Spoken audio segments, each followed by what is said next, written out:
பாப்பா இருவரும் வண்ணமயமான விளையாட்டு பூங்காவில் இருக்கிறார்கள். தரையில் பெரிய பெரிய வண்ணக்கட்டிகள் குவிந்துள்ளன. நிகழ்வு 1.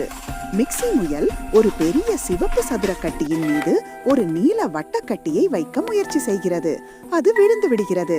குட்டி பாப்பா, ஹே மிக்ஸி முயலே, என்ன செய்கிறாய்? மிக்ஸி முயல் வருத்தத்துடன், நான் ஒரு பெரிய வீடை கட்ட முயற்சிக்கிறேன்.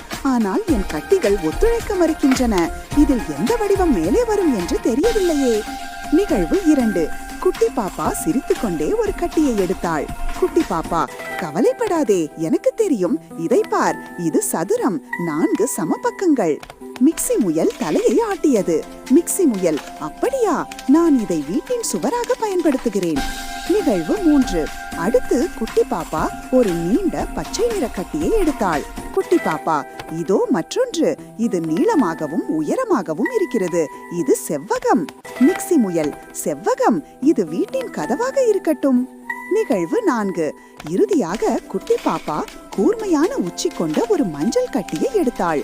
குட்டி பாப்பா, வீட்டின் கூரைக்கு எது சிறந்தது? இதுதான் முக்கோணம், 3 பக்கங்கள். நிகழ்வு 5. மிக்ஸி முயல் மகிழ்ச்சியுடன் கைகளை தட்டி சதுரம், செவ்வகம், முக்கோணம் ஆகிய 3ஐயும் அடுக்கி ஒரு அழகான வீட்டை உருவாக்கியது.